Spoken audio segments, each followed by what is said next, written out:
तो दोस्तों, आप सब लोगों ने हाल फिलहाल में इंडिगो फ्लाइट कैंसिलेशन का न्यूज़ तो सुना ही होगा। बहुत सारे फोटोज वीडियोज आप सब लोगों ने सोशल मीडिया पर तो देखा ही होगा। यात्री पूरा परेशान है भाई। जाहिर सी बात है कि लोग नॉर्मल कंडीशन में फ्लाइट से नहीं सफ़र करते हैं भाई, क्योंकि फ्लाइट का टिकट महंगा होता है, प्राइस ज़्यादा होती है। जो लोग कुछ अर्जेंसी इमरजेंसी में रहते हैं वही लोग उसमें ट्रेवल करते हैं। ऐसे में अगर 1500 से 2000 फ्लाइटें कैंसिल हो जाएंगी तो लोगों को मुसीबत तो उठाना ही पड़ेगा।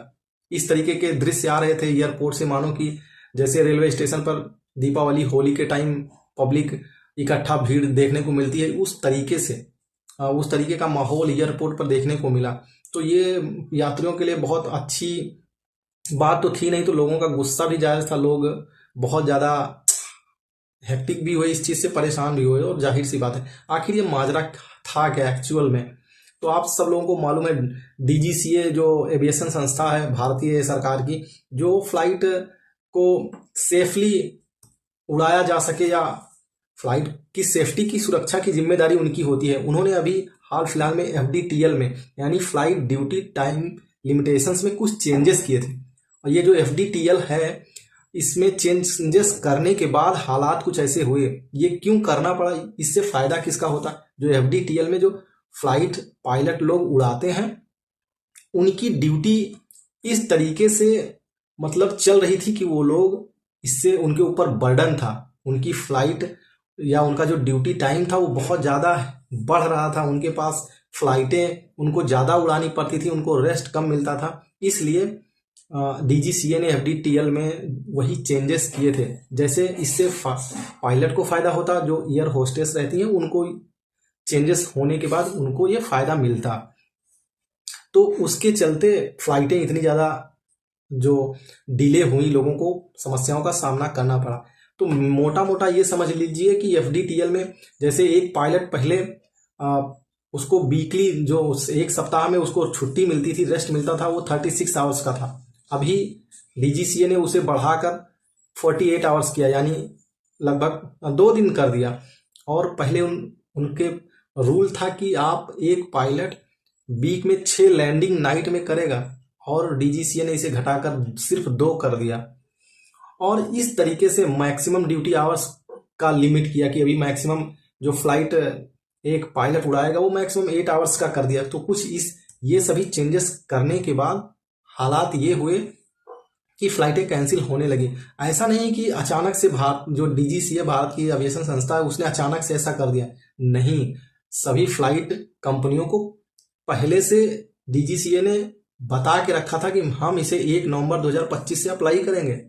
ऐसा पहले बोल के रखा था, उन्हें नोटिस दिया गया था बाकायदा। लेकिन जो फ्लाइट के संचालक हैं या कंपनियां हैं, उन्होंने ध्यान नहीं दिया और पायलट्स नहीं रिक्रूट किए और एयर होस्टेस रिक्रूट नहीं किए, जिससे कि उनके पास पायलट्स की कमी हो गई अभी ये रूल लाने के बाद, और फ्लाइटें कैंसिल होने लगी। तो इसमें सरकार की आप कह लीजिए क्या ही गलती था। उन्होंने पहले से ये बोल के रखा था। हाँ, बात यहाँ पर ये थी कि जिस तरीके से इंडिगो, पूरे भारत में अगर 100 फ्लाइट चल रही हैं तो इंडिगो की उसमें 60 फ्लाइटें उड़ रही हैं। यानी इंडिगो एक ऐसी कंपनी भारत में है जो फ्लाइट रन करती है या उसकी सर्विस देती है, उसके पास फ्लाइट का 60% शेयर है। और बची है एयर इंडिया या स्पाइसी जेट या गो एयर, एयर इंडिया जो एक्सप्रेस है, वो बाकी 40% में सब मिला के हैं। तो भाई इस चलते अगर इनके पास सभी फ्लाइटों के पास बराबर बराबर शेयर होता, सपोज कि इंडिगो के पास 60 ना होके 10 होता, 10-10 ऐसे 10 फ्लाइट कंपनियां होती और सबके पास बराबर बराबर शेयर होता, तो जो एक फ्लाइट आज सिर्फ एक फ्लाइट कैंसिल हुई, एक कंपनी की फ्लाइट कैंसिल हुई, तो और जो फ्लाइटें थी वो इस चीज को रिकवर कर लेती। लेकिन ऐसा नहीं है। ये एक, यूं कह लीजिए कि एक मोनोपोली है। इंडिगो फ्लाइट कैंसिल करने के पीछे एक मोनोपोली है। उसने, इस कंपनी ने ये समझ लिया था कि अगर हम 60% रन कर रहे हैं, अगर हम इसको रोक देंगे या हम ये बोल देंगे कि भाई हमारे पास पायलट्स नहीं, हम कैसे रन करेंगे, तो लोग इससे परेशान होंगे। जब लोग परेशान होंगे तो वो सरकार पे ब्लेम करेंगे। जब सरकार, वही हुआ, सरकार पे दबाव पड़ा और सरकार को ये एफडीटीएल में जो उन्होंने चेंजेस किए थे उसे इन्हें वापस लेना पड़ा। तो इससे सरकार को एक सबक लेना चाहिए कि किसी भी क्षेत्र में ऐसी कोई मोनोपोली जैसी कंडीशन नहीं पैदा होने देना है कि किसी एक कंपनी के पास इतना ज्यादा शेयर किसी एक विभाग का मिल जाए जिससे कि लोग कंप्लीटली उस पर डिपेंड हो जाएं।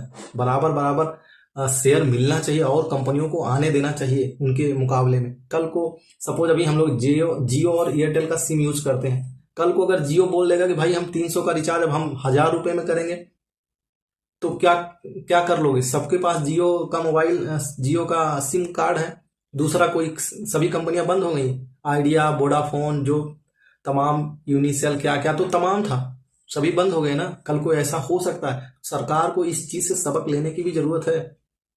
तो बस इतना मोटा मोटा जान लीजिए कि इंडिगो इतनी बड़ी कंपनी बन चुकी है भारत में कि अगर वो फ्लाइट बंद कर देगी एक दिन भी तो लोगों को प्रॉब्लम होगी। क्यों? क्योंकि उसके पास इस फ्लाइट संस्था का या इस क्षेत्र में 60% शेयर है, उसकी फ्लाइटें ज्यादा हैं। तो इस बात से सीखने की जरूरत है गवर्नमेंट को भी कि इस तरीके की मोनोपोली कोई भी फायदा ना उठा सके। ये एक लोकतांत्रिक देश है कि नहीं?